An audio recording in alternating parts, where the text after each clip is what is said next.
Hey hey, salut à tous et à toutes les amis, moi c'est Keldin et on se retrouve pour une vidéo particulière. Je suis toujours en compagnie de Doko. Salut à tous.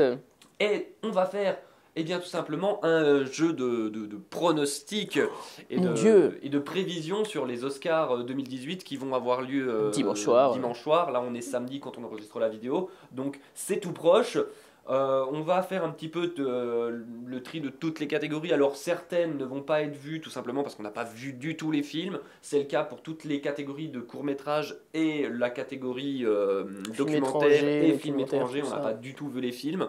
Déjà les catégories principales, on n'a pas pu voir tous les films. Donc, Alors sur la catégorie principale, sur les 10 films, on en a vu 7 déjà parce que pas mal, hein. bah, y en a un qu'on a loupé, The Darkest Tower. Darkest Tower. Celui-là on l'a loupé. Moi, Tonya, c'est dans 2 semaines. Mais il n'est pas nominé dans les meilleurs films. Ah oui. Moi, Tonya. Mais sinon, Call Me By Your Name et j'oublie le dernier, ça doit être dans mes fiches quelque part par là. On n'était pas très joyeux pour Call Me By Your Name. Hein. Et Phantom Thread, voilà. Phantom Thread non plus, n'était pas très joyeux.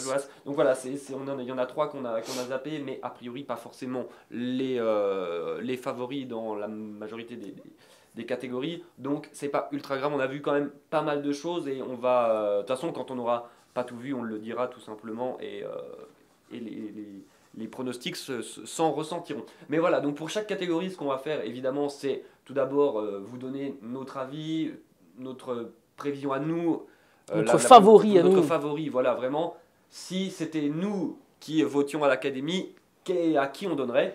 Déjà, ce ne seraient pas les mêmes nominés si on était à l'Académie. C'est ça.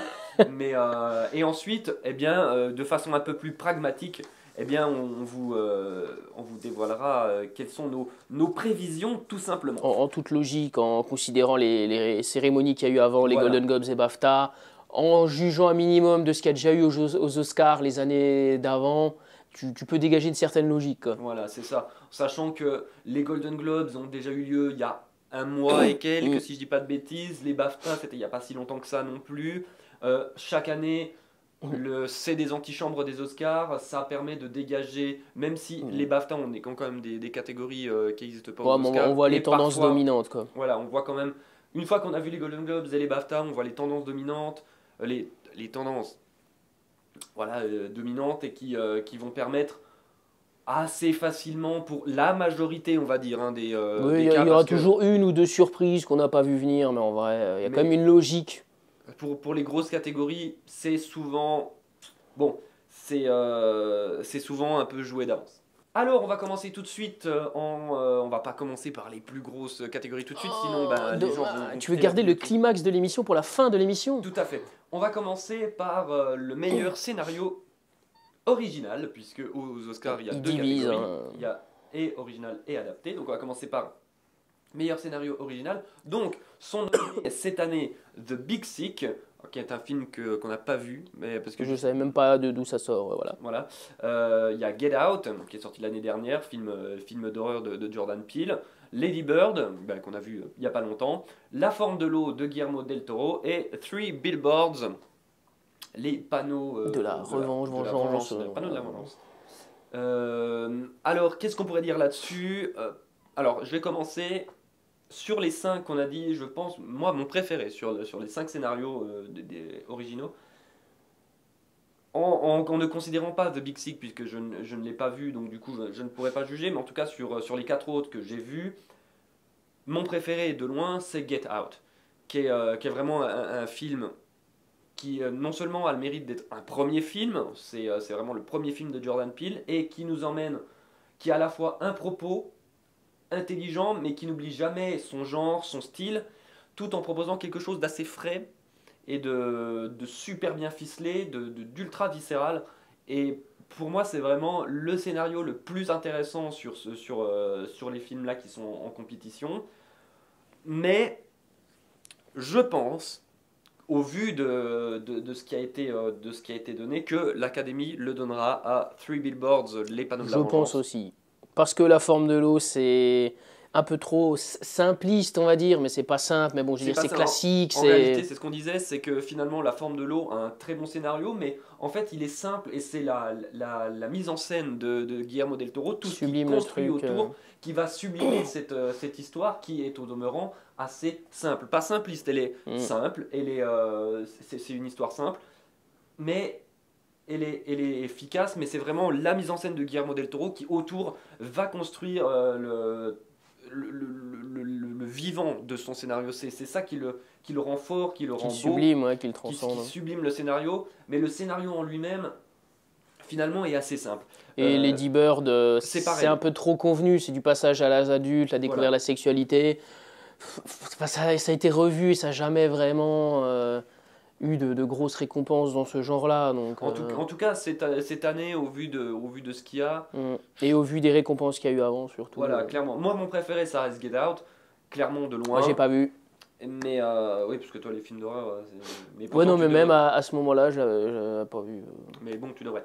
Et je pense que ça sera Three Billboards, les panneaux de la Manche. Ensuite, on enchaîne avec les meilleurs scénarios adaptés cette fois-ci. Donc, sont nominés Call Me By Your Name, qu'on n'a pas vu, The Disaster Artist, qu'on n'a pas vu parce qu'il n'est pas encore sorti, là, pour le coup, Logan, Le Grand Jeu et Mudbound, qui est un film sorti sur Netflix, qu'on n'a pas vu non plus, mais parce que ou alors j'ai dû le louper sur moi, Netflix. Je savais pas que c'était sur Netflix. Donc voilà, mais c'est bien, les Oscars s'ouvrent comme un peu le Festival de Cannes, vite fait, aux plateformes de VOD, Netflix, Amazon, tout ça.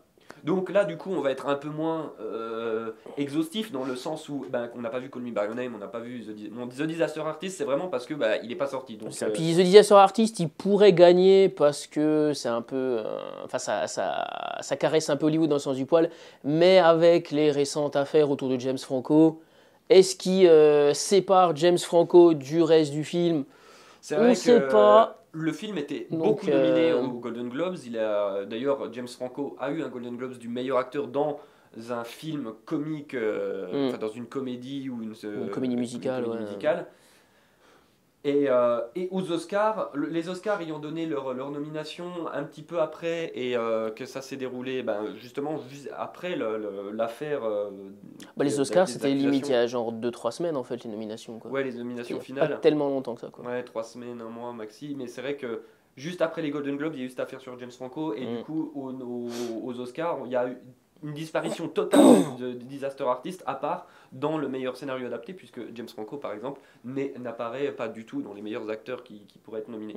Voilà. Donc alors le choix du cœur. Le choix du cœur va évidemment à Logan. Mon Dieu, un film adaptant un comics dans le meilleur scénario. C'est ça, parce que tout simplement ça prouve qu'avec un matériau de base que certains dénigrent, on peut faire des très bons films, vraiment. Mais évidemment, je pense qu'il est juste là pour vraiment, c'est une reconnaissance, on le nomine, mais c'est évident que Logan ne sera pas récompensé. Reste du coup, pour moi, à mon avis, soit Call Me By Your Name, parce que c'est un film qui a quand même fait parler de lui, soit Le Grand Jeu, parce que c'est Aaron Sorkin. Même si on en a déjà parlé, je pense que c'est un ratage, semi-ratage de la part d'Aaron Sorkin. Je trouve le film particulièrement mou et plat. Et du coup, même en termes de scénario. Hein. Ouais. Ça m'embêterait un petit peu. Après, est-ce qu'il juge uniquement sur l'adaptation des matériaux d'origine ? Ça. Dans ce cas-là, on n'a pas vu, enfin franchement moi du coup à part Logan je pourrais pas juger puisque Logan pour le coup j'ai lu les comics Old Man Logan, j'ai lu d'autres comics sur Wolverine, donc du coup là je pourrais juger d'adaptation ou pas, mais qui est bonne, hein, mais le reste après c'est un peu plus compliqué. Après, voilà, reste que pour moi ça sera soit Call Me By Your Name soit Le Grand Jeu, parce que justement je vois mal The Disaster Artist gagner du fait de toutes les affaires, de l'affaire James Franco, et que malheureusement, même si là on parle que du scénario, je pense que le film va pâtir de ça, de l'effet James Franco, donc c'est un peu malheureux, mais bon voilà. Ensuite on va passer à la catégorie meilleur décor et direction artistique. Donc sont nominés La Belle et la Bête, donc le remake live du dessin animé Disney. Blade Runner 2049 de Denis Villeneuve, Les Heures Sombres, Dunkerque de Christopher Nolan et La forme de l'eau de nouveau. Alors là, pour moi, le choix du cœur est, à mon avis, celui que fera l'Académie, c'est-à-dire que ce sera La forme de l'eau de Guillermo del Toro, parce que Bah, euh, Dunkerque est éliminé quasiment de base, quoi. c'est ça, c'est-à-dire que Parce que meilleur meilleur décor décor, ouais, et enfin, les trois quarts de ton truc, c'est dans une plage, dans le cockpit d'un avion, dans un bateau. il y a assez peu de Voilà, décors quoi. finalement, et comme on a dit, Dunkerque, il y a beaucoup de choses qui se passent sur la plage. Bon, la plage, elle existe, quoi, donc à un moment donné, t'as pas non plus besoin de trop te faire chier. Et La Belle et la Bête, bon, moi, ça me ferait marrer que ça le gagne, quoi. pour moi, non, La Belle et la Bête n'a pas à recevoir l'Oscar. Blade Runner non plus. Et après, Les Heures Sombres, on ne sait pas parce que on l'a pas vu. Mais Blade Runner, en tout cas, non. Parce que c'est justement, c'est un des défauts du film, je trouve, c'est que la production design est particulièrement, je trouve, assez vide. Le film manque de vie. C'est ce que je lui ai reproché, c'est qu'il est froid et impersonnel et qu'il manque de vie. Et ça joue beaucoup. Pour moi, les décors et la direction artistique de Blade Runner 2049 est beaucoup trop lisse, beaucoup trop poli. Et on ressent pas ce qu'il y avait dans Blade Runner, le premier du nom, avec cette ambiance moite, cette ambiance sale. Là, j'ai l'impression que tout est trop propre, que tout est trop lisse. Et non, ça va pas. Et donc, du coup, il reste la forme de l'eau. Et franchement, c'est un des gros points forts du film qui fait que le film a une vie incroyable. C'est qu'il y a vraiment cette ambiance des années 60.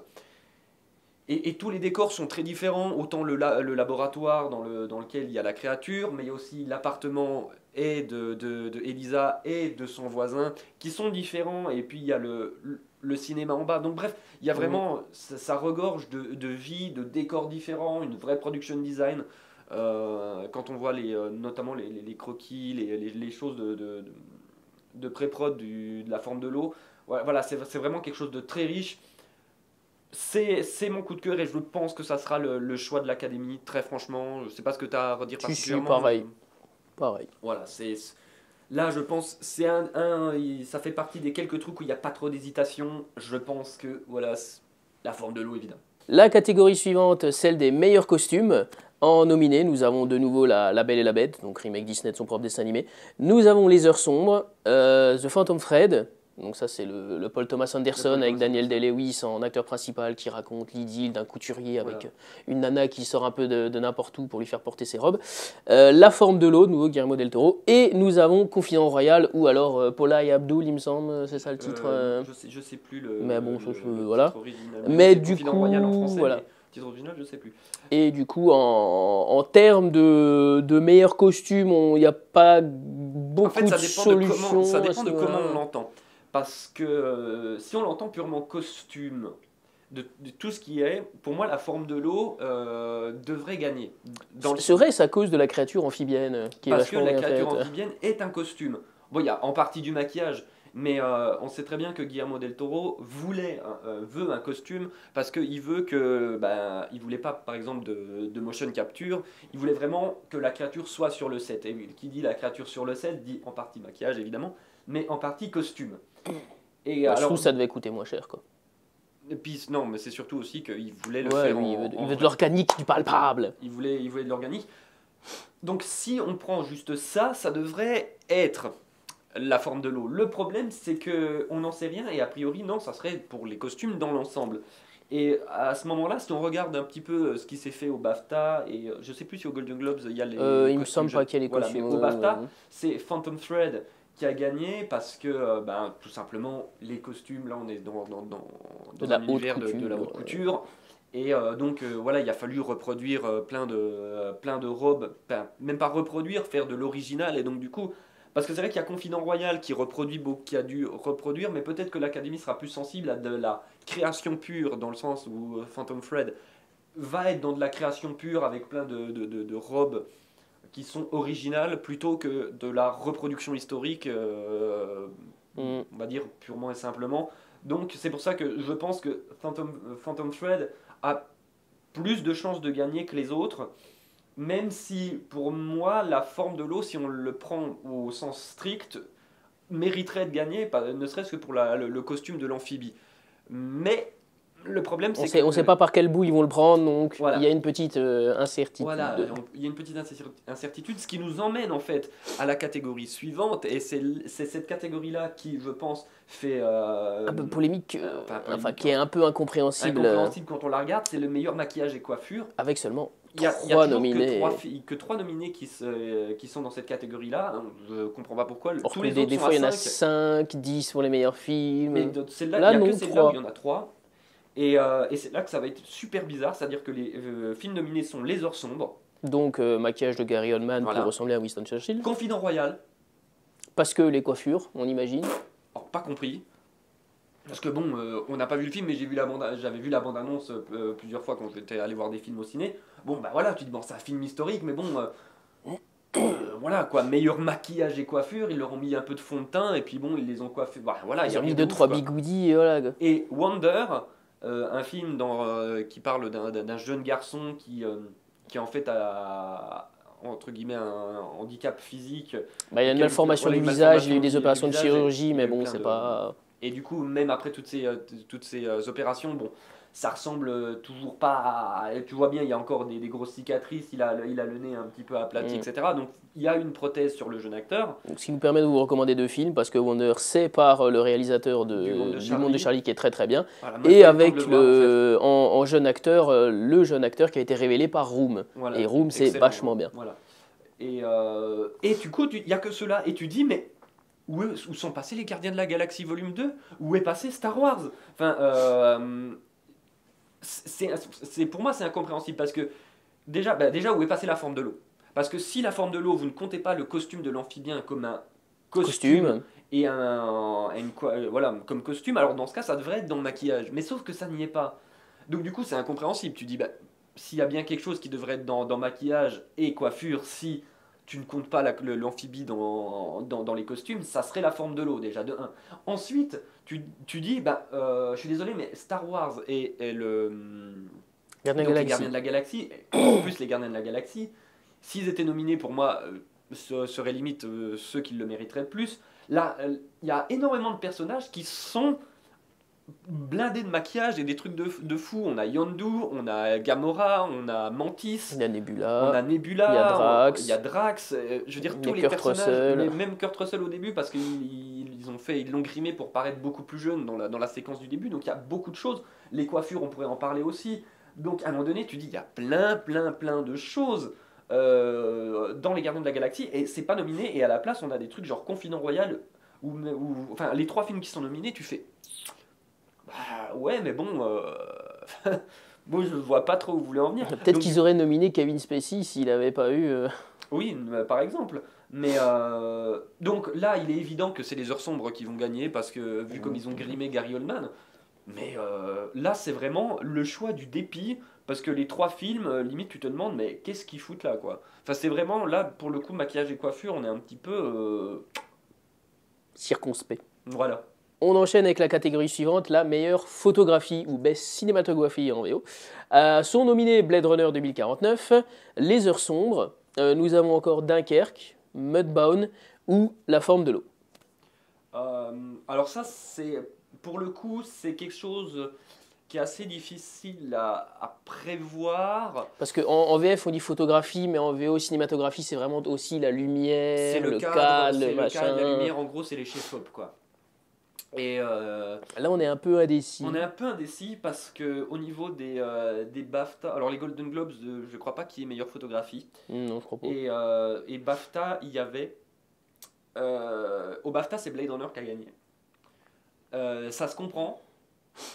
Le truc, c'est que pour moi, je vois assez mal Blade Runner gagner des Oscars. C'est une projection que je fais. Pour moi, Blade Runner est nominé à quelques endroits, mais je le vois ne rien gagner, en fait.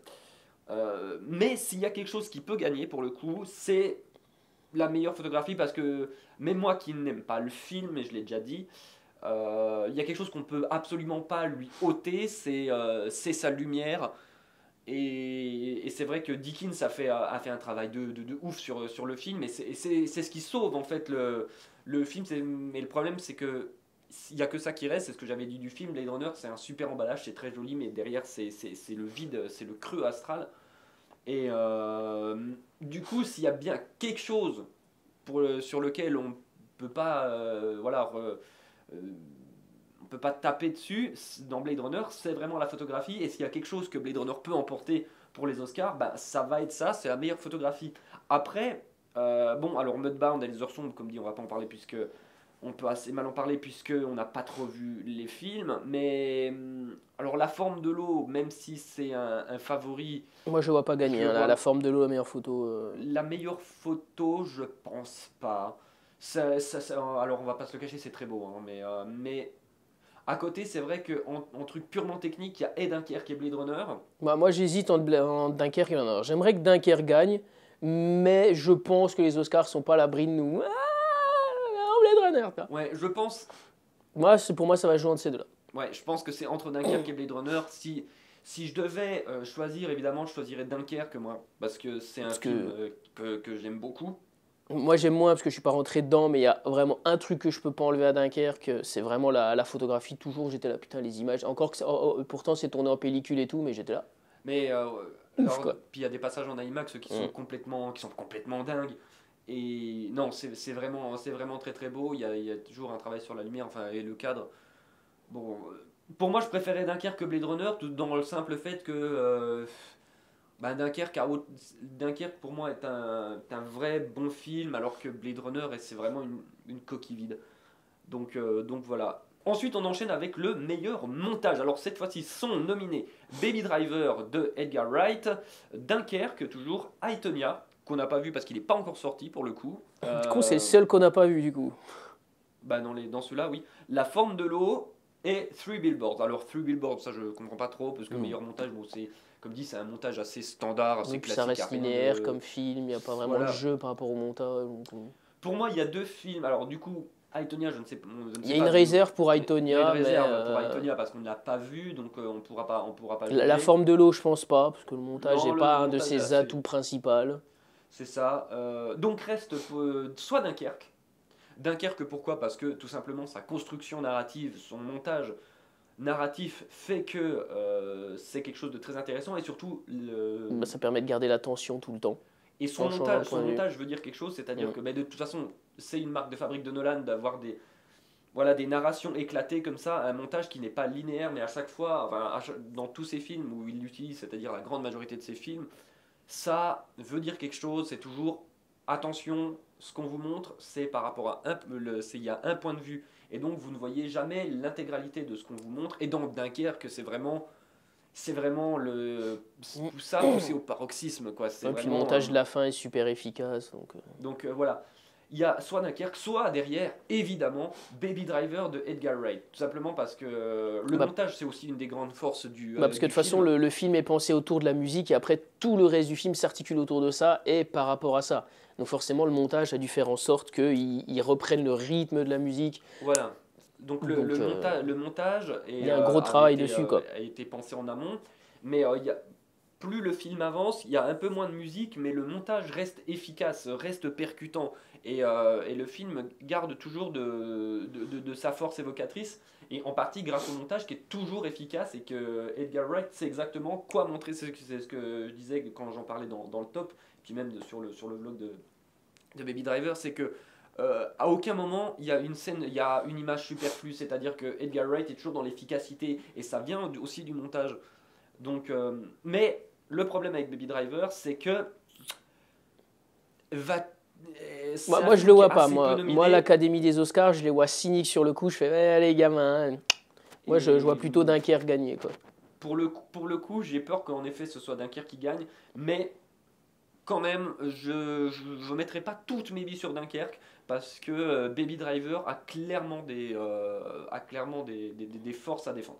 Ensuite, on continue toujours dans les Oscars techniques puisqu'on va passer au montage son. Alors, c'est des catégories qu'on n'arrivait pas forcément tous les ans à distinguer, montage son et mixage Mixage son. son. Mais là, pour le coup, cette année, il y a un. Le montage son, c'est vraiment aussi la création des bruitages, la création des sons, comment tu... Alors que le mixage son, ça va être juste l'agencement C'est des sons et l'ajustement des niveaux du, sonores. du volume, évidemment.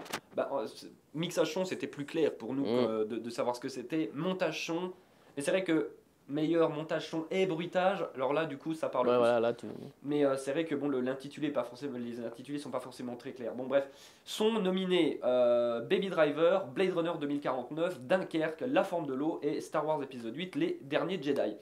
Alors là, pour le coup, si on s'en réfère à ce qui a été gagné par exemple au BAFTA, qui eux n'ont qu'une seule catégorie, c'est meilleur son, c'est Dunkerque qui a gagné. Et ça ne m'étonnerait pas, puisque à chaque fois que les derniers films de Nolan, malgré le fait qu'il était nominé comme d'habitude partout, n'a gagné bien souvent que des récompenses techniques en général, de toute façon, mineures, le son, c'est et, pour Nolan, quoi. et souvent le son c'est pour Nolan. Et dans Dunkerque, le son est extrêmement important, il véhicule beaucoup. Surtout au Et niveau du mixage, parce qu'il y a ouais, toujours un petit peu le métronome fait par Hans Zimmer derrière, donc tu l'entends toujours. Donc, c'est ça, il y a un très bon mixage son. mais en général, il me semble que qui gagne le montage son gagne le mixage son. Donc, C'est vrai que très très le souvent. film qui gagne l'un gagne souvent l'autre, voire même très très très souvent l'autre. Donc, en sachant que pour le mixage son, les nominés sont exactement les mêmes. Hein. C'est Baby Driver, Blade Runner 2049, Dunkerque, La Forme de l'eau et Star Wars.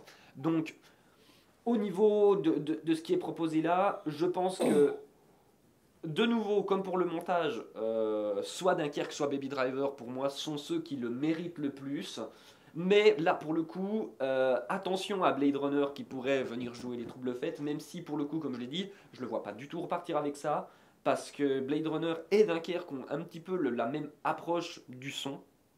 Sauf que pour le coup, je pense que Dunkerque a une meilleure utilisation de son mixage son Bah, que surtout Blade moi, Runner. en Ça raconte regardant quelque Blade chose. Runner, moi tout l'aspect sonore me saoulait parce que c'est Blade Runner, que ce soit du son, de la musique ou autre, à chaque fois c'est. Mais en Ça, fait, le problème ça de dans Dunkerque, le saoule son quoi. participe à l'ambiance, donc il participe à raconter quelque chose. Dans Blade Runner, comme le film ne raconte grosso modo pas grand-chose, la musique n'est là que... Enfin, pas forcément la musique, mais le son, les bruitages et tout ça participe à cette espèce de grosse quinquophonie qui ne sait pas trop quoi raconter. Et donc du coup, bah, entre les deux qui utilisent, entre guillemets, sur le plan technique de la même manière, je pense que Dunkerque le mérite plus. Alors, Après, de très nouveau, clairement, de toute façon, Star Wars gagnera rien, hein. On n'est pas dupe. voilà. Et puis même, en étant réaliste, je ne pense pas que ce soit le meilleur mixage son, le Ouais, et meilleur puis la montage forme son. de l'eau, pareil, c'est pas. Oui. Après, montage son et bruitage, dans la forme de l'eau, il y a des trucs intéressants, notamment les bruitages de la créature, ce genre de choses, mais je vois pas du tout ça Non, gagner. là, c'est clairement, moi je pense que ce sera Dunkerque parce Voilà. que c'est comme d'hab avec Nolan, c'est. Non, t'auras que le son, allez, Voilà. dégage. Je pense que si on doit. Le choix de l'académie, ça sera, je pense, Dunkerque.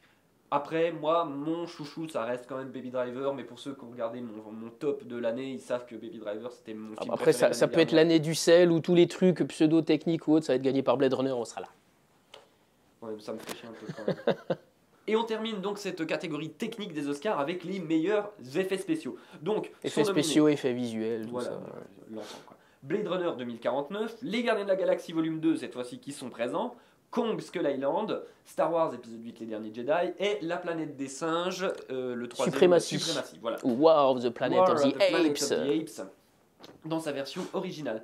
Alors là, très clairement, Normalement, il n'y a pas il photo. n'y a pas photo. C'est-à-dire Normalement. que devant tout ce qu'il y a, il y en a un qui dit je vous emmerde, je rentre à ma maison, c'est La Planète des Singes. La Planète des Singes te dit je filme des acteurs en motion capture, on en est arrivé à un niveau technique de ouf, et en plus le truc c'est que le film te rend ces singes déjà de façon ultra réaliste, mais vraiment super propre, et en plus ils arrivent à véhiculer une humanité, des émotions qui te laissent sur le cul parce que tu es là, tu fais putain, le film, vous êtes en train de me montrer des singes qui ne parlent pas.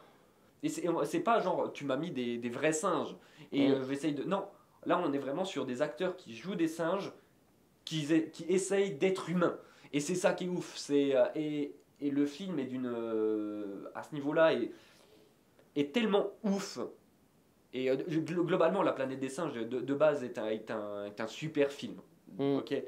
Et en partie justement pour ça, parce qu'il y a une humanité qui transpire dans ces singes. De toute façon, au bout de 2 secondes de film, tu oublies que c'est l'effet Voilà. visuel. Et c'est ça qui est très fort, c'est que quand à partir de de 5 secondes du film, t'as déjà complètement zappé que c'était des effets visuels. Ces personnages-là existent, t'es là, tu fais ok César, si tu m'avais manqué, allez. Et non, voilà, donc De toute façon, par élimination, Kong, c'est un peu le même principe, c'est des créatures numériques, mais il le fait moins bien. il le fait moins bien. Les Gardiens de la Galaxie 2, c'est juste pour faire genre, vous voyez, je vous mets un petit blockbuster super-héros, mais il ne gagnera jamais. Star Wars, c'est pareil. Star Wars, et Blade Runner, voilà. c'est pareil. Pour moi, Star Wars. Normalement, la planète des singes doit gagner, mais ils sont, moi, je le sens, ils sont pas à l'abri de nous faire rager en foutant Blade Runner quand même. Voilà. Alors que c'est vraiment, c'est des hologrammes dans la ville, c'est pas. Il n'y a rien de ouf. Mais ils dans sont Blade capables. Runner. Ils sont capables. C'est-à-dire que moi je sens que Blade Runner n'aura rien, mais ils sont capables de donner, donc comme on a dit, le son à Blade Runner, le SFX à Blade Runner, photographie à Blade Runner, et du coup je serais particulièrement... Alors que là, il y a pas photo, la planète des singes, quoi. Ouais, non, il n'y a clairement pas photo. Ils ont déjà réussi entre Transformers et la Croisée des Mondes avec les ours dégueulasses. Non, on va mettre à la Croisée des Mondes, les gars. C'est ça, mais cette année-là, ça m'avait trouvé le cul, c'est-à-dire que il y avait Transformers qui, à l'époque, était quand même assez révolutionnaire en termes d'imagerie numérique, et à côté, tu avais la Croisée des Mondes où il y avait un ours qui était mal fait, et ils font la Croisée des Mondes, bravo, et toi, tu es là, tu fais what the fuck, dude. Enfin, vous avez Transformers à côté, c'est juste parce que c'est Michael Bay et tout que vous... Ah bon, bref. Là, pour moi, ça se joue entre la planète des singes qui devrait gagner et Blade Runner. Après, comme c'est les deux la Fox, peut-être que la Fox doit plutôt le pousser planète des singes quand même, s'ils sont intelligents, Mais le problème, c'est que comme la planète des singes n'est nominée que là, est-ce qu'ils vont pas faire un lobby, un peu de Blade lobbying Runner, yeah. pour le Blade Runner, et c'est ça qui m'inquiète. Mais pour moi, clairement, celui qui mérite, il n'y a pas photo, c'est la planète des singes. Alors avant d'entamer la grosse, les grosses récompenses, ligne droite, la grosse ligne droite, on va passer quand même un petit peu à tout l'aspect musical et puis film d'animation. Donc, tout d'abord, meilleure chanson. Alors, dans la catégorie meilleure chanson sont nominés Mighty River pour le film Mudbound, Mystery of Love dans Call Me By Your Name, Remember Me dans Coco, Stand Up For Something dans Marshall et This Is Me dans The Greatest Showman. Alors, ça va être très simple. Seule nomination de Greatest Showman en plus. Oui, d'ailleurs. On n'a pas vu Mudbound, on n'a pas vu Call Me By Your Name. On n'a pas vu Marshall. On l'a pas Il n'est pas sorti en fait. Il n'est pas sorti en fait, Marshall. Et donc du coup on a vu Coco et This Is Me, The Greatest Showman, donc on a entendu This Is Me, on a entendu Remember Me. Alors, si on a vu les Golden Globes aussi. Les Golden Globes l'ont donné à This Is Me. Pour moi, Remember Me fonctionne, enfin disons que... ça fonctionne beaucoup dans le film Remember Me. Oui. Mais alors que This Is Me c'est beaucoup plus catchy. Voilà, disons que This Is Me a un côté très catchy, c'est une musique qu'on retient beaucoup, alors que potentiellement je trouve que c'est pas forcément la meilleure chanson c'est clairement pas la meilleure chanson du film. Moi j'aurais pas mis celle-là pour le film. J'aurais mis la première, ou alors j'aurais mis The Greatest Show, ou A Million Dreams, qui pour moi sont plus représentatifs du film en fait, de ce qu'il essaie de raconter. Ouais, mais après tu vois la diversité, tout ça. Voilà, c'est ça. This Is Me, c'est vraiment le truc que les Oscars aiment bien. C'est pop, c'est catchy. Ça parle du bullying un peu, tout ça. Non, vous aurez pas ma fierté, tout ça. Donc après, je trouve que Remember Me dans Coco, déjà parce que la chanson est chantée plusieurs fois dans le film et à chaque fois ils arrivent à la chanter différemment et qu'elle véhicule des choses différentes. Et ensuite, c'est parce que pour moi, une chanson est très bien quand elle fonctionne dans le film, parce que c'est pour ça aussi que c'est une meilleure chanson originale. Et je suis désolé, mais quand la chanson à la fin te fait pleurer, c'est que la chanson fonctionne en fait. Donc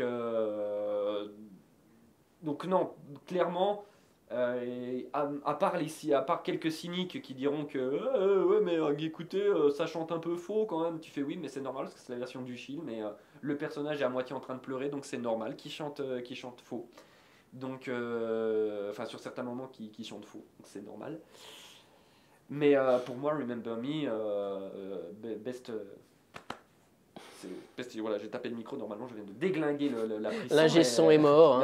L'ingé son là-bas est mort. Et je montre quelqu'un qui n'existe pas puisqu'on n'a pas d'ingé son évidemment.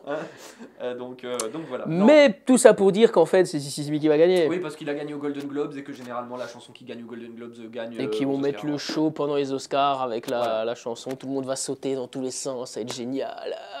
Voilà. Ensuite, on va continuer dans la musique. Là, on va parler de la meilleure musique. Une Bande catégorie originale, voilà, composée, tout ça, c'est ça. une catégorie qui nous parle bien. Ouais. Alors, Qu'on son adore nominé. se faire troller avec cette Ouais, catégorie. bah, cette catégorie-là, elle nous a toujours un peu énervé. Donc, Le Social Network. voilà, merci. Donc, Hans Zimmer pour Dunkerque, Johnny Greenwood pour Phantom Thread, Alexandre Desplat pour La Forme de l'eau, John Williams pour Les Derniers Jedi, donc le dernier Star Wars, et Carter Burwell pour Three Billboards. Alors, Soyons bien clairs, Hans Zimmer et John Williams ne vont pas gagner. Hans Zimmer, alors voilà, c'est ça. Alors, John Williams, à chaque fois qu'il fait quelque chose, il est nominé, donc là-dessus, on s'en fout. Hans Zimmer, à chaque fois qu'il fait quelque chose avec Christopher Nolan, il est nominé. Je pense que le gars doit se mordre les ongles, parce que franchement, c'est... Parce que depuis Le Roi Lion, il a fait mieux. Mais ils n'ont jamais voulu, lui. C'est ça, moi ça me tue déjà qu'il n'est pas nominé à l'époque de The Dark Knight, parce que oui, mais vous avez fait avec... Oui, avec, mais il y a plusieurs il y a compositeurs, plein de tout il y a ça. plein de compositeurs, tu fais, ouais, cute, Aquaman sucks. Et puis derrière, il a fait la BO d'Inception qui était juste magique, Bah, t'avais la BO Interstellar. d'Interstellar qui était juste magique, et bon, ça n'a pas gagné, je préférais donner à d'autres trucs. Pourquoi gagner cette année? Voilà. Bon, le problème, c'est que l'année d'Interstellar, il y avait 2 nominations d'Alexandre Desplat, je crois, et il fallait lui donner, et il l'avait gagné, parce que bon, ça faisait un moment qu'on nominait Alexandre Desplat. Donc, Alexandre Desplat, du coup, qui commence à être aussi un abonné hein, aux Oscars, parce que tout simplement, l'Académie tout ce qu'il fait. Ça brosse tellement l'Académie dans le sens du poil à chaque fois. French. C'est typiquement les BO que Ah bah que les Oscars, l'Académie- j'ai entendu l'air principal de La Forme de l'eau pour la première fois dans le film, c'est là. Oh, mais là, il y a un Oscar là. C'est ça. C'est-à-dire, il met de l'accordéon, il met des trucs, non, mais là, il y aura l'Oscar quoi. Donc, Il a eu le Golden Globes. Il a eu le Golden Globes. On va pas se cacher. Il Mais il n'a pas eu aura la le meilleure BAFTA aussi? Si, Voilà, il a eu donc, Golden Globes, il a eu BAFTA, donc là, il n'y a même pas de magie, il aura Parce l'Oscar que Johnny de la meilleure Greenwood, Phantom Thread, si c'est comme la musique qu'il y a dans la bande-annonce, totalement arythmique, asymétrique, t'es là, mais what the fuck, c'est un truc d'art et essai là. musique. Bon, après- Non, bon, s'il vous après, on plaît, n'a pas vu non le film, quoi. donc on peut pas juger. Puis Three Billboards, moi la musique m'a vraiment pas marqué. Ouais. Three Billboards, Donc, je m'en rappelle pas, elle mm. m'a vraiment pas marqué. Je trouve pas que c'est un élément qui soit forcément très fort dans Three Billboards. Non là, si c'est pas Alexandre Desplat, je comprends pas. C'est Alexandre Desplat qui va gagner, même si à titre personnel, même si je sais très bien qu'il va pas le gagner, mon Oscar du cœur, ça serait la BO de Star Wars épisode 8 que je trouve magique. Allez, dans 2 ans, l'épisode 9, c'est la fin, tout ça, marquer le coup. Alors certains diront oui, mais John Williams... Il sait plus inventer des thèmes. Bon, sur ce, je vous dirais que bon, vous avez sûrement pas d'oreille, mais mais c'est vrai que la BO de l'épisode 8, en réalité, il y a beaucoup de choses qui sont reprises maintenant de l'épisode 7. C'est l'épisode 7 en fait qui amenait beaucoup de choses nouvelles. Et c'est vrai, mais bon, je trouve quand même cette BO magique, il y a quand même plein de nouvelles choses, mine de rien, dans l'épisode 8. Et puis John Williams me fait toujours un peu rêver dans ce qu'il fait, même dans Pentagon Paper, c'était lui, et ça sent ton premier coup d'œil, et tu restes dedans tout le temps avec la musique. Hans Zimmer, Dunkerque, alors pour le coup, sa musique est très efficace dans le film, mais c'est pas sa meilleure BO, et je comprendrais qu'il la gagne pas. Puis de toute façon, La Forme de l'eau, la BO est très très bien, au-delà du fait de se dire de façon purement pragmatique, oui, de toute façon il a gagné ça et ça, donc il va le gagner. La BO est très bien. La musique de La Forme de l'eau participe grandement aussi à cette espèce de magie un petit peu poétique, un petit peu déconnectée du temps presque. Bah même l'air reste dans la tête, quand Ouais. tu sors du film, tu te souviens de la musique là. Ouais, tout à fait. Donc c'est que ça fonctionne, c'est que c'est une bonne musique, et ça, je comprends complètement qu'il gagne ça. Ensuite, avant qu'on entame les grosses récompenses, on va... Court-métrage animation, c'est potentiellement celui d'avant Cars 3. Moi j'en ai vu aucun, mais voilà. Moi j'ai juste vu celui-là, mais il était très bien, et comme on va pas En général, un court-métrage Pixar. c'est c'est quasiment tout le temps les courts-métrages Pixar qui gagnent. Et avant Coco, c'était le truc d'Olaf de merde que même Disney a désavoué totalement. Donc il est pas nominé ce truc-là, mais donc du coup ils ont nominé Lou, le court-métrage qui était avant Cars 3, qui était très bien pour le coup. Et j'imagine que ça sera. On n'a pas vu les autres, et bon, à vrai dire, c'est des catégories qui, on va pas se le cacher, nous intéressent pas des masses. Voilà. Mais je pense que ça sera. Donc on va parler maintenant des films d'animation. Voilà, des vrais films d'animation.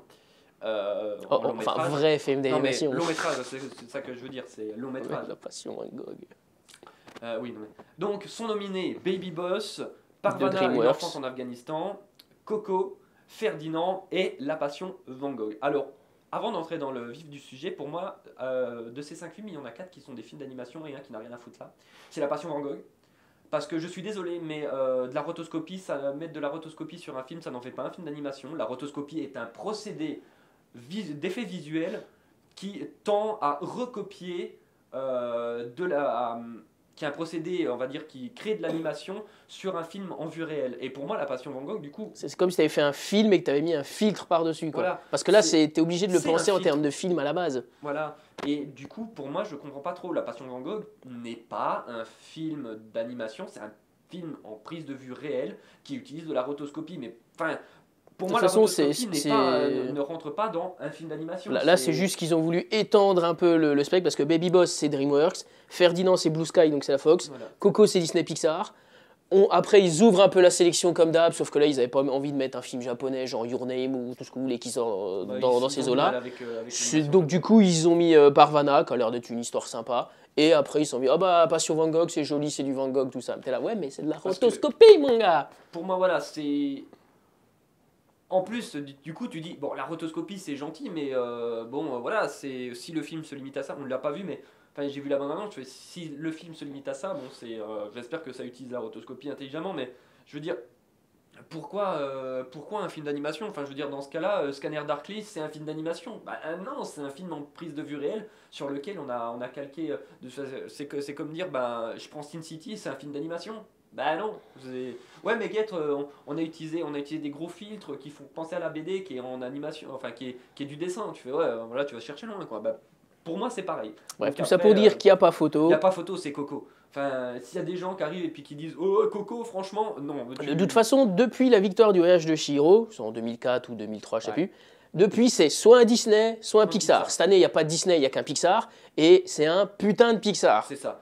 Déjà, voilà, il faut être pragmatique. God. Les Oscars sont présentés, sont diffusés par ABC, qui est une chaîne qui appartient à Disney. Donc de base, déjà, il y a un pré-lobbying. Voilà, il y a un pré-lobbying déjà. Donc, DreamWorks, même à une époque où... mais ils n'ont jamais filé les Oscars à Dragon. Alors que Toy Story 3, pour moi, c'était Dragon qui méritait plus que Toy Story 3. Parce que mais surtout que Toy Story 3 était en meilleur film, quoi. Oui, en plus, Toy Story 3 a été nominé dans les meilleurs films, tu allais te dire... Putain, même Dragon 2, il y avait une vraie concurrence entre les nouveaux héros et Dragon 2. Tu pouvais hésiter, mais non. Mais ils l'ont filé aux nouveaux héros. Systématiquement, c'est un Pixar qui gagne. Donc, le meilleur film d'animation... Alors déjà, parce que Baby Boss... Bon, je l'ai vu, comme j'avais dit, c'est ok, c'est pas... C'est juste qu'à chaque fois, il faut mettre un DreamWorks en phase. Donc là, DreamWorks a fait quoi? Ils ont fait Baby Boss. DreamWorks, cette année, ils ont rien de ouf, ils ont Baby Boss.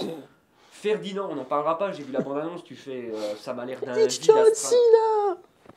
c'est surtout qu'une fois que tu as vu Coco, tu fais... Bah c'est l'évidence, quoi. C'est l'évidence, enfin les autres, Baby Boss et Ferdinand, c'est-à-dire ceux des studios...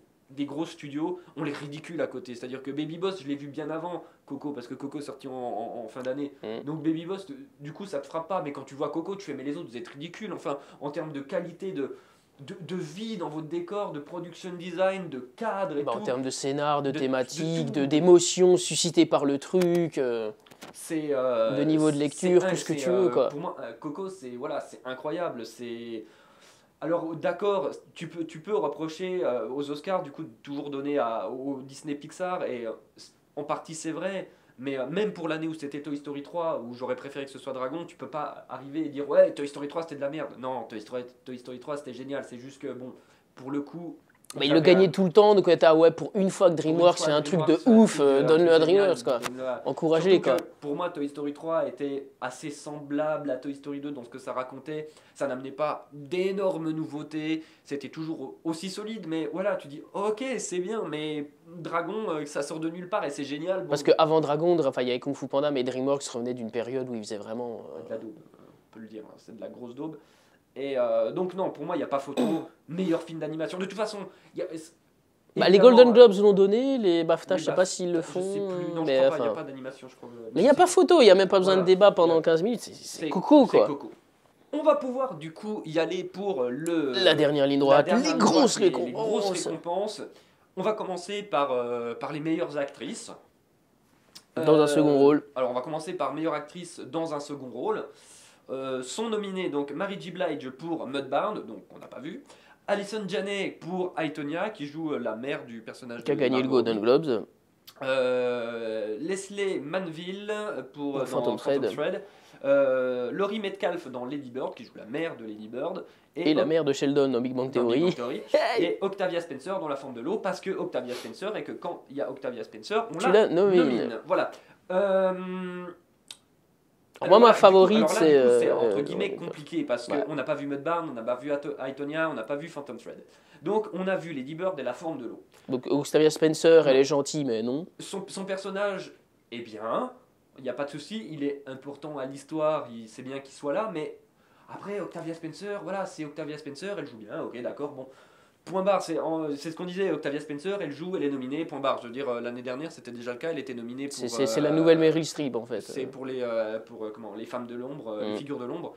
Elle était déjà nominée, si je dis pas de conneries. Bon, elle l'avait pas gagnée, c'était sa coéquipière dans le film, il me semble, qui avait gagné. Bah, déjà, Couleur des sentiments, je crois, était nominée. Oui, non, mais à chaque fois, Voilà, Octavia Spencer elle est nominée tout le temps. C'est un petit peu la Meryl Streep des temps modernes. Du coup, on va pas... Moi, ma favorite, c'est Laurie Metcalf.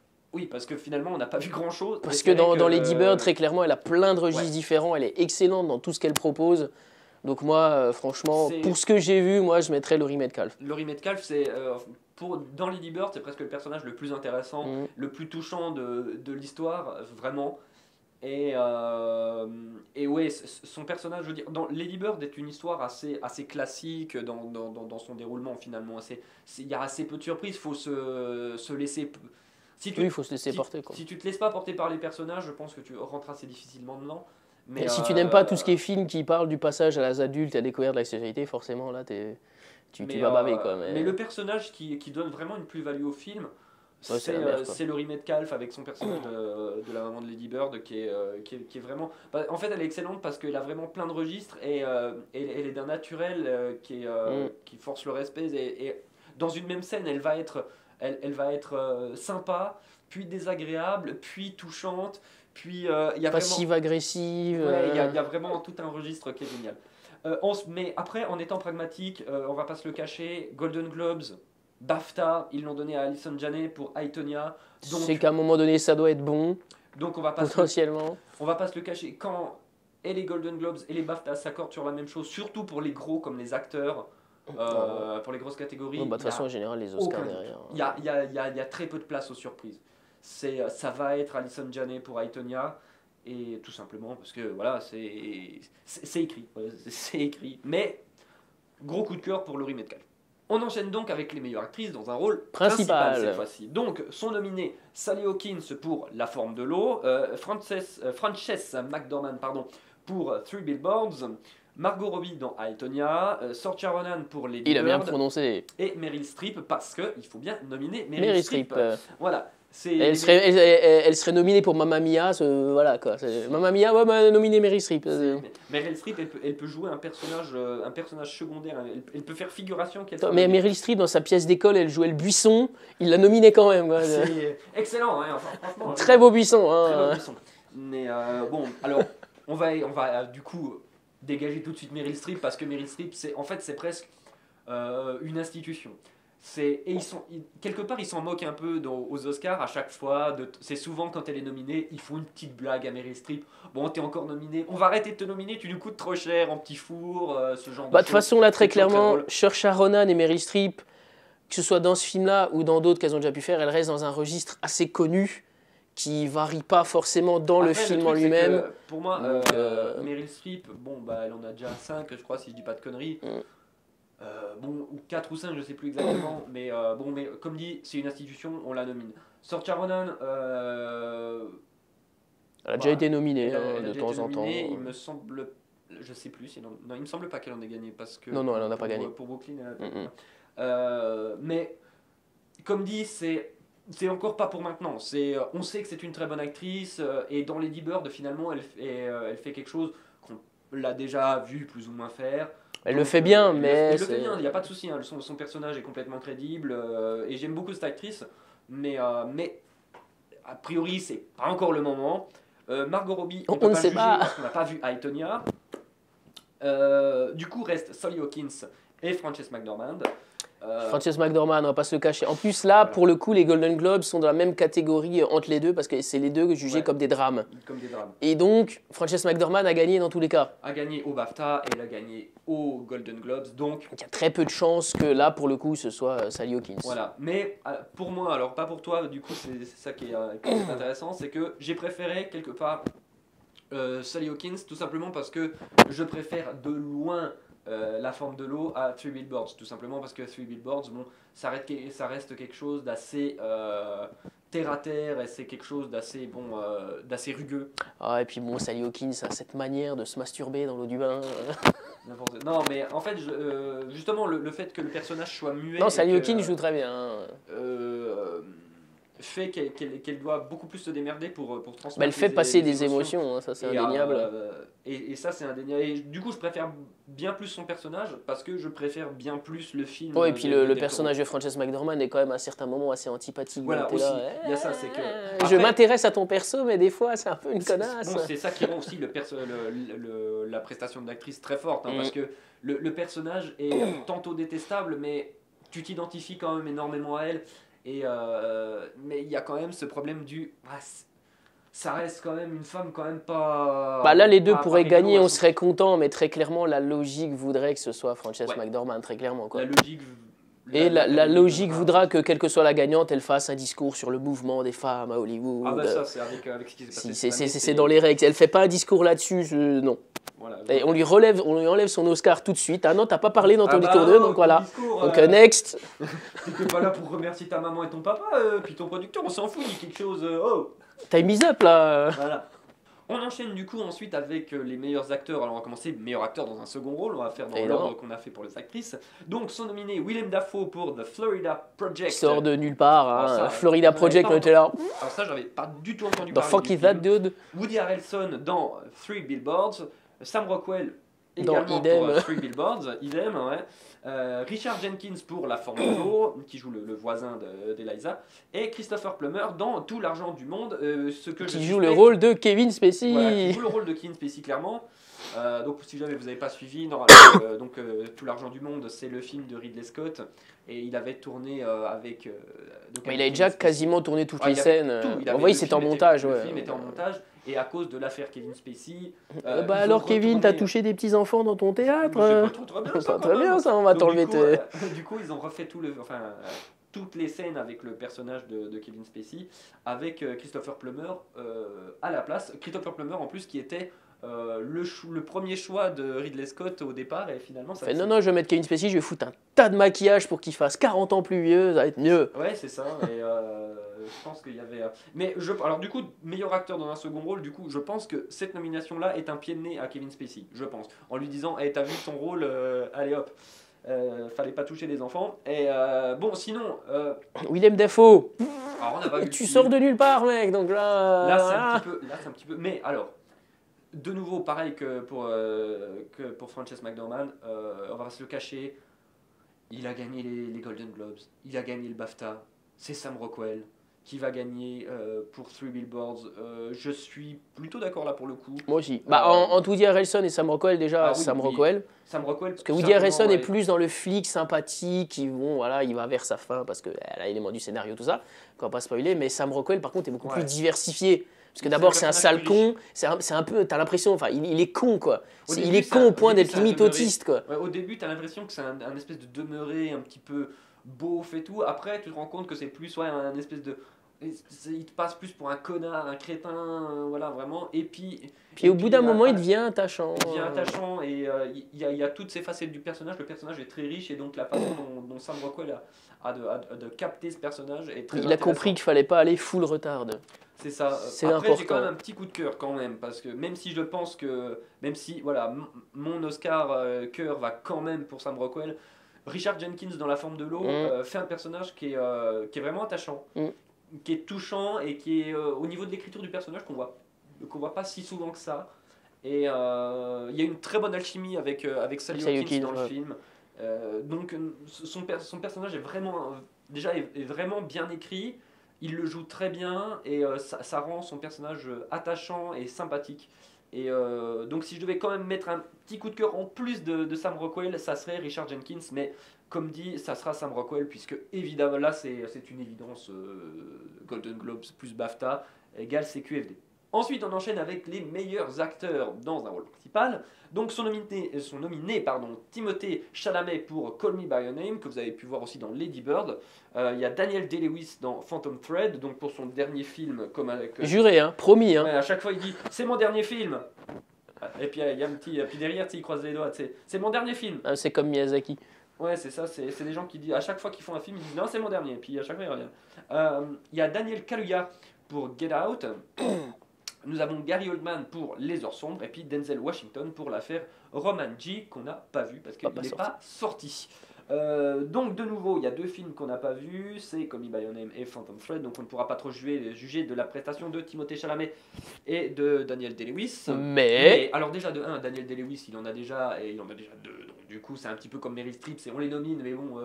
Oui, bah pour Lincoln il était nominé, pour le truc d'avant il était nominé, pour le truc d'avant c'est un peu genre, ouais bon gars vous en avez déjà, on vous nomine parce que c'est bien, mais bon il y en a des autres qui n'en ont pas, donc on va peut-être partager un petit peu. Denzel Washington, si je dis pas de conneries, il en a un à cause de Training Day, ouais. Voilà, pour The Training Day. Oui, il était deg de ne pas l'avoir gagné l'an dernier apparemment, mais... Ouais, oui, apparemment. Mais voilà, ça on n'y peut rien. Reste du coup Timothée Chalamet, donc ça on ne se prononcera pas. Je pense qu'il est un peu jeune, même si c'est un peu à la nouvelle coqueluche d'Hollywood. Encore, il ferait une catégorie meilleur espoir. Ouais, mais ça, ils n'ont pas. Ils n'ont pas meilleur espoir, et du coup ça pourrait être intéressant. Daniel Kaluuya avait un personnage très très intéressant dans Get Out, mais de nouveau, alors ça c'est très particulier. Gary Oldman dans Les Heures Sombres, il n'a jamais eu, je crois. Il a gagné le Golden Globes, il a gagné le BAFTA, donc de nouveau, pragmatique, il l'aura. Mais au-delà du fait de ça, je pense que c'est le bon moment. C'est un peu comme pour DiCaprio, si vous voulez. C'est peut-être pas son meilleur rôle, et certains vont dire « Ouais, mais Gary Oldman, il a jamais été nominé pour d'autres trucs qu'il avait fait qui étaient génial, avant, il y a quelques années, tout ça. » Et tu fais oui, c'est vrai, et quelque part, c'est un peu le syndrome DiCaprio, dans le sens où c'est des acteurs, des très grands acteurs, comme ça, qui n'avaient jamais eu de récompense particulière. C'est vraiment le cas pour Gary Oldman. Et je pense que il est temps mais surtout Gary Oldman, en plus, apparemment, on lui a quand même demandé souvent « Ouais, mais tu veux pas faire Churchill, tu veux pas faire Churchill ?» Voilà. Et je pense que l'Académie, là, se dit « C'est le moment, enfin, de récompenser Gary Oldman. » Pas forcément pour Les Heures Sombres, mais comme il est bien dans Les Heures Sombres et que... Bon, au-delà, on a 2 autres acteurs qui sont déjà récompensés et 2 jeunes acteurs qui sont quelque part un peu des espoirs. Se dire, attends, Gary Oldman, il en a jamais eu, c'est quand même un acteur qui est maintenant bien établi dans le paysage. Et pour beaucoup, voilà, c'est un acteur culte et il n'a jamais eu de récompense. Si vous voulez, il faut aussi prendre l'Oscar comme... Des fois, c'est juste de la consécration. C'est une consécration, voilà. C'est un peu comme il y a 2 ans, si je dis pas de conneries, avec le compositeur italien des westerns. Ennio Morricone. Voilà, Ennio Morricone qui a eu un Oscar. Les 8 salopards. Voilà, pour les 8 salopards. Alors qu'il n'en avait jamais eu de toute sa carrière, alors qu'il a fait, je veux dire, tous les films de Sergio Leone, etc. Et finalement, ce pourquoi il est connu, et ce pourquoi il a été reconnu, et il n'en a jamais eu. Et là, alors qu'en plus, la musique des 8 salopards... Oui, mais de nouveau, c'est comme c'est la consécration. C'est une consécration, c'est une reconnaissance. C'est cette année, c'est ton année, mon gars. C'est une reconnaissance pleine et totale de la profession. Donc pour Gary Oldman, c'est ce qui va se passer. Les faits sont là, la logique est là. En théorie, Gary Oldman gagne. Voilà. On passe à l'avant-dernier, puisqu'on va s'attaquer aux meilleurs réalisateurs. Sont nominés donc Jordan Peele pour Get Out, Paul Thomas Anderson pour Phantom Thread, Christopher Nolan pour Dunkerque, Greta Gerwig pour Lady Bird et Guillermo del Toro pour La Forme de l'eau. Et là, Golden Globes plus BAFTA, plus c'est logique pour nous, plus que c'est nos préférés, c'est Guillermo del Toro qui va gagner, puisque... de toute façon, ils aiment bien les Mexicains en ce moment. Donc, alors déjà, quelque part, il y a tout ça. Il y a le fait qu'il y a la fameuse Sainte Trinité des réalisateurs mexicains, c'est à savoir donc, Guillermo del Toro, Iñárritu et Alfonso Cuarón. Et sur ces 3-là... Il y en a 2 qui l'ont. Il y en a 2 qui en ont, dont un qui en a 2 d'ailleurs. Iñárritu, il l'a gagné. Bam bam. Il en a gagné Donc là, 2. tu dis jamais 203, c'est la bonne Et d'ailleurs, il me année. semble que c'est Iñárritu qui avait dit quelque part que dans un de ses discours une fois, je crois la première fois qu'il y a un Oscar, qui avait dit, qui avait fait un clin d'œil, grosso modo, ben il reste Guillermo quoi.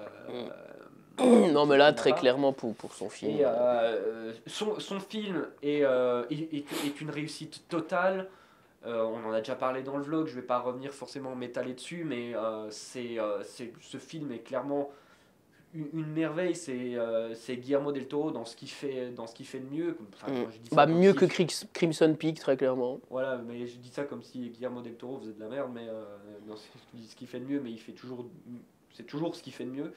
Et clairement, bon voilà, c'est un peu comme Gary Oldman, c'est ok maintenant, ok Iñárritu c'est fait, Cuarón c'est fait, bon maintenant il faut donner à Del Toro. Tu peux dire Greta Gerwig, c'est peut-être la bonne année pour récompenser Ouais, une réalisatrice, mais en vrai, Lady mais- Bird, en termes de réal, c'est sympa, mais c'est pas forcément le plus ouf. C'est pas clairement par rapport Christopher à ce que Nolan, c'est entre guillemets, Ouais. tu le nomines pour le connaître, mais c'est aussi un peu un gros troll.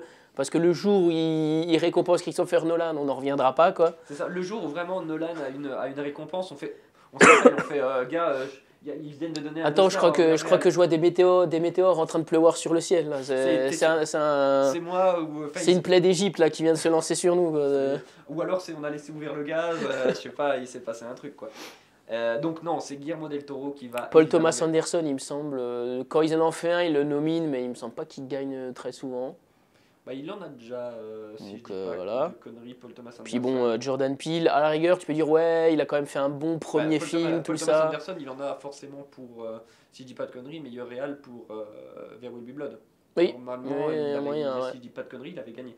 Donc, Jordan Peele pour Get Out, ouais, meilleur premier film, tout ça. Il C'est fait de quand même nouveau- vachement bien, tout ça. de Mais nouveau, c'est là où tu te dis, c'est dommage qu'il n'y ait pas certaines catégories comme meilleur premier film. c'est ça, parce ou, que d'autres cérémonies, enfin d'autres microcosmes, on va dire, dans le monde du cinéma, tu pourrais dire ouais, mais ils voudront récompenser une nana ou ils voudront récompenser un bon premier film, tu vois. Mais les Oscars, ne peuvent pas t'empêcher d'être un peu. Bah, il y a la reconnaissance, mais ils le feront jamais, quoi. Il y a la reconnaissance d'être nominé, mais ils vont pas les faire gagner pour ça. Donc du coup, Guillermo, quoi.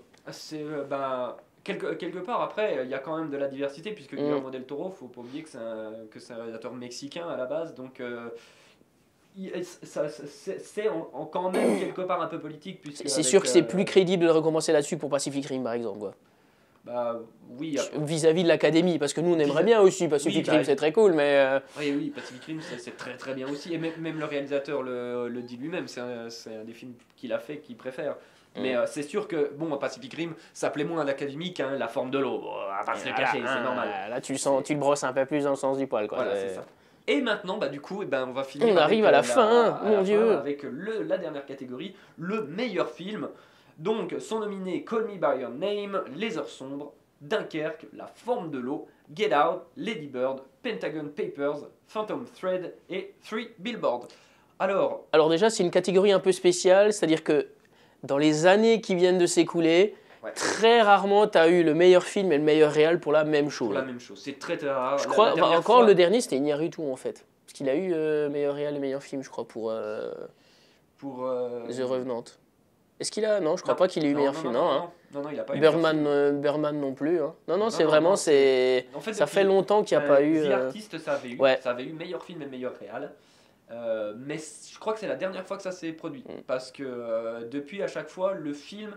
Et d'ailleurs, c'est marrant parce que ces dernières années, celui qui avait meilleur film, eh bien, il avait eu aucune autre récompense. Je veux dire, l'année dernière, Moonlight, il a eu juste celui-là, mais genre, il a eu rien d'autre. 12 Years a Slave à l'époque, il y avait Lupita Nyong'o qui l'avait eu. Mais l'année d'avant, il y a eu Spotlight qui avait rien gagné d'autre. Pourtant, il était nominé, Spotlight. Mais alors, des fois, meilleur film, c'est juste un truc politique. C'est juste pour dire, le thème là, voilà, ça nous parle. Alors déjà, là, pendant la cérémonie, le meilleur film, ça va être drôle parce qu'ils vont faire genre un petit sketch. Ouais, cette fois, on a la bonne enveloppe, vous inquiétez pas. Ah ben oui, par rapport à l'année dernière. Ça va être marrant, Mais, là, de nouveau, si on veut être pragmatique, ça sera Three Billboards. Voilà, parce qu'on voudrait bien que La Forme de l'eau gagne, mais... Alors pour moi, dans les films qui sont sortis, dans ceux qui sont nominés, La Forme de l'eau, évidemment. Et j'ai aussi, évidemment, un coup de cœur pour Get Out et Dunkerque. qui sont pour moi très très bons. Mais alors, du coup, comme on l'a dit, Dunkerque, Le c'est théorème très de Nolan, c'est t'as une nomination majeure, bah tu la gagneras pas. oui, voilà. Sauf, il y a que le son que tu gagnes. Et éventuellement les effets spéciaux. Get Out, non plus, on va pas se le cacher. Là, c'est juste, il est nominé parce que c'est une reconnaissance du. C'est ton premier film et on te nomine dès le premier film. Donc, du coup, c'est quand même que. Et puis bon, tu fais quelque à un chose de moment donné, il connu. faut en caser 10, donc voilà. Donc, voilà. Et puis, c'est aussi une reconnaissance de voilà, mettre un film de genre, un peu horreur, paranoïa, comme ça, dans une compétition comme les Oscars. C'est aussi une forme de reconnaissance, même si ça ira pas jusqu'au bout avec une récompense. Mais du coup, moi, vraiment, meilleur film, si je devais choisir, moi, là, comme ça, dans la liste, je pense que je mettrais La Forme de l'eau, mais en étant totalement pragmatique et en regardant les récompenses qui s'en sont suivies, les Golden Globes et les BAFTA, ça va être Three Billboards. Parce que, je le répète de nouveau, pour ceux qui ça peut peut-être surprendre, hein, mais les Golden Globes et les BAFTA sont vraiment une antichambre des Oscars. Et Une bonne moitié, voire les deux tiers des récompenses en général concordent. concorde. C'est toujours. Il y a des différences parce que au niveau des acteurs, eux, ils vont mettre meilleur film, drame, voilà, et il y a meilleure comédie ou comédie Enfin, musicale. meilleur pas drame en fait. Voilà, c'est ça. Il y a meilleur drame et puis meilleur pas drame, film. Même si Finalement. Get Out, tu verrais plus en drame. Et pareil pour les acteurs, c'est-à-dire que les acteurs, vous allez avoir meilleur acteur dans un film, dans un drame, et meilleur acteur dans un non-drame.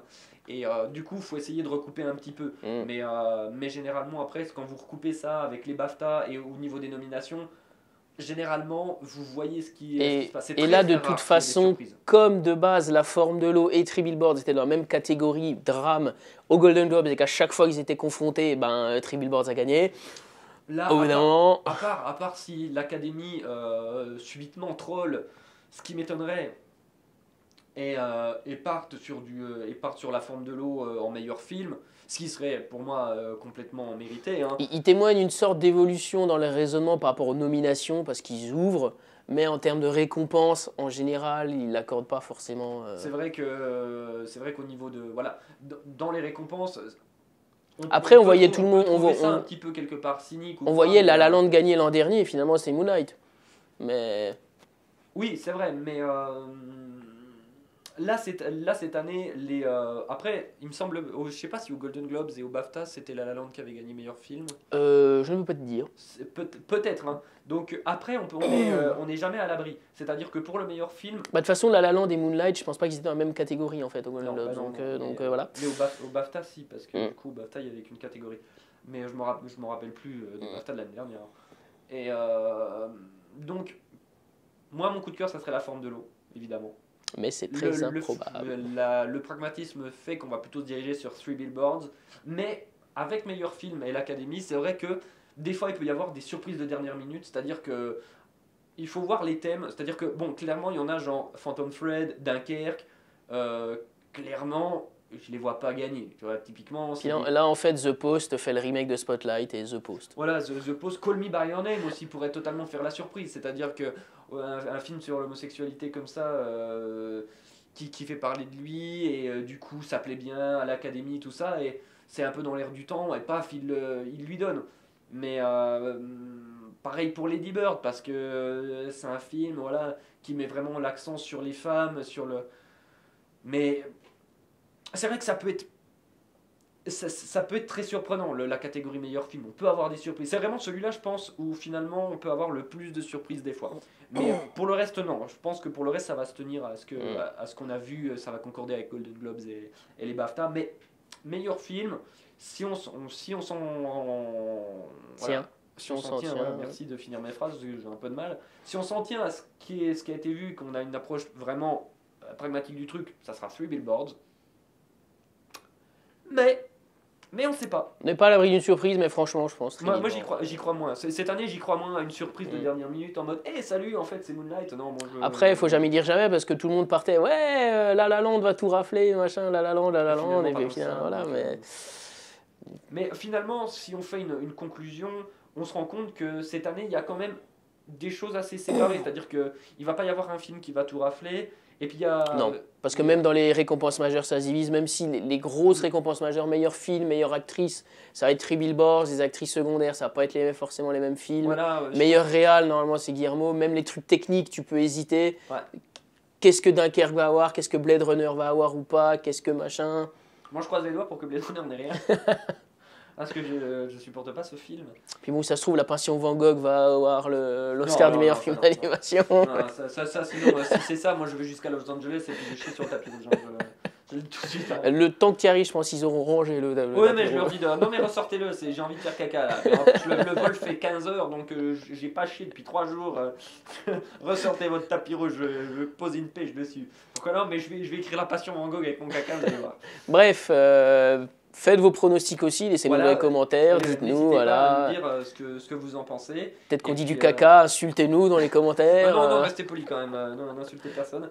Et je pense qu'on fera une vidéo la semaine prochaine pour faire le débrief. Alors les Oscars, donc c'est dimanche Faites soir. vos petits bingo, vos petites grilles, allez, ouais, c'est ça. cochez. Donc les Oscars c'est dimanche soir. Nous, je pense pas qu'on le verra dimanche dans la nuit. Enfin, c'est dimanche dans la nuit. On aimerait bien, mais en général, quand on est, avant, on le faisait, on arrivait à trouver les liens pour le choper, que ce soit directement le flux américain ou le flux français. Mais il y a deux ans, les flux arrêtaient pas de s'enlever. Au bout d'un moment, on atterrissait sur un flux doublé en turc par-dessus. Donc peut-être, non, mais là, ta cérémonie, non, quoi. Donc finalement, peut-être qu'on le regardera le lundi. On va être des ermites des réseaux sociaux, on n'allumera pas Facebook, Twitter, tout ça, non. En même temps qu'on téléchargera l'épisode de Walking Dead, on téléchargera le... On a les réflexes Walking Dead, Westworld, Game of Thrones, on est rodé pour l'anti-spoiler, les Oscars c'est pareil. Les Oscars on regardera lundi, et donc du coup je pense que quand tu reviendras la semaine prochaine on fera un petit débrief. Si vous voulez nous aider pour l'an prochain, donnez-nous de l'argent pour un abonnement à Canal+. Oui, tu fais une page Tipeee ou un Ulule, soutenez le Ulule de Séance vers le futur pour se payer un abonnement Canal+. Pour un mois, tu sais. Juste pour le mois de mars 2019. On veut juste voir les Oscars, c'est juste ça qui nous intéresse. Enfin bon, bref. Voilà, donc sur ce, on va vous laisser.